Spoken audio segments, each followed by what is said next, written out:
Let's imagine that you have a child, and that child is old enough to go to school. You wake them up in the morning to get them ready, and they refuse to get up. They say that their stomach hurts, or they simply just aren't feeling good. You've taken them to the doctors, and the doctor says that they're not sick. Are you taking them to the right doctors? 25.1% of the child population in America suffer from anxiety and depression. 40 million adults suffer, but are they receiving help? Today I will be discussing anxiety and depression in children, anxiety and depression in adults, and why people aren't receiving help, and different ways they can receive help. Anxiety and depression is a real issue in children's lives. Most people aren't aware that children can suffer from anxiety and depression, especially at such a young age. Research shows that children who are not treated for anxiety and depression tend to perform poorly in school, engage in substance abuse, and miss out on very important life experiences. Anxiety and depression often co-occurs with other disorders, such as OCD, obsessive compulsive disorder, panic disorders, ADHD, ADD, hyperness, unable to focus.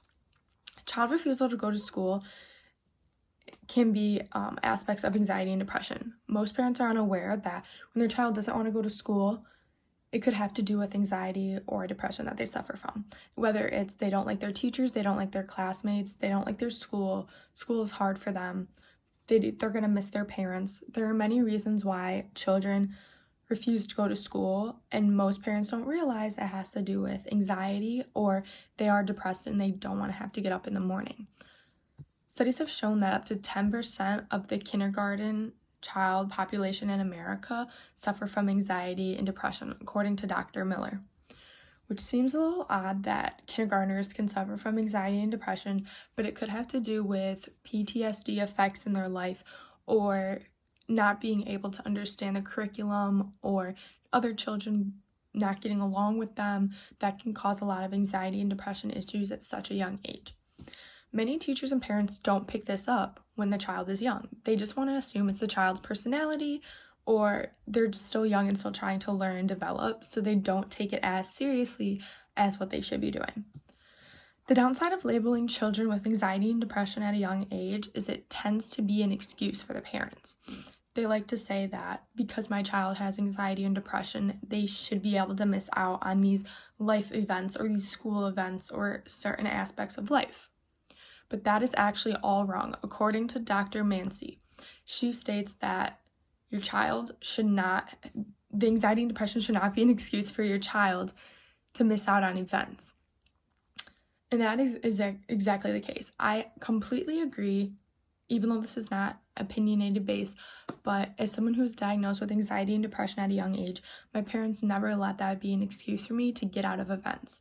Now, don't get me wrong, I have missed out on events in life or have let my anxiety and depression get the best of me at certain points, but I have also faced so many fears, and my parents never wanted that to be something that stood in the way of me, experiencing life and just experiencing things in life. So that is one fact that I will stand by, because that is definitely something you should never let be an excuse for a child, whether it's your child or someone you may know.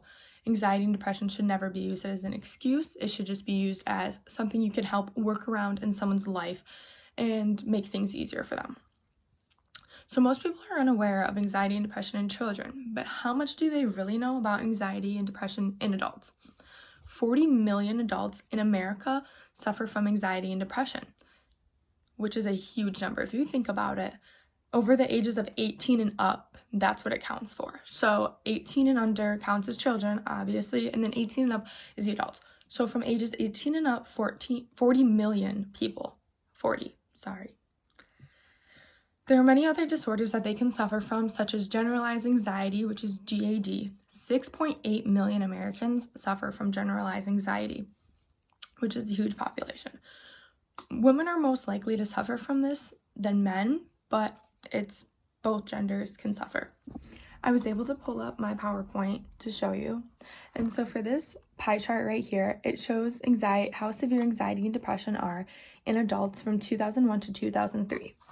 And then this bar graph chart also shows the same information, just separated into genders.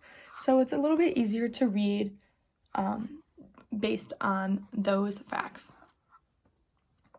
The next slide shows a chart of different things that happen when someone suffers from anxiety and depression, and then things that happen when you have both of them, so when they go together and when they're separated.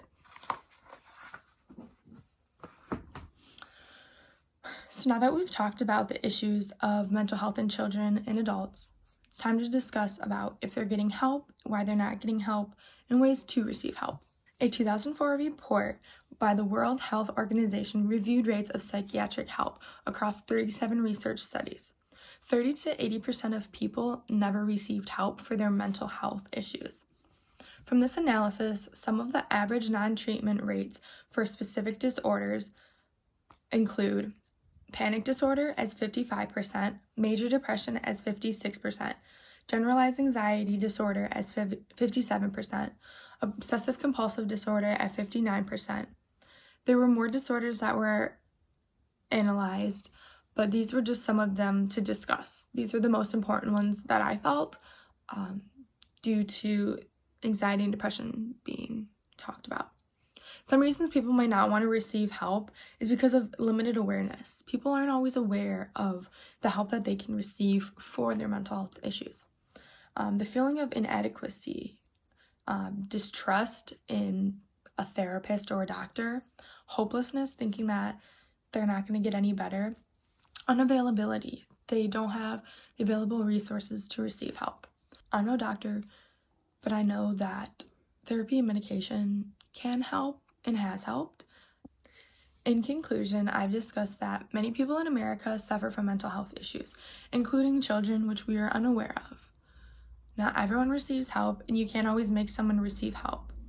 But let's hope that one day the mental health issues in America will go down and many more people will receive help for their needs. Thank you.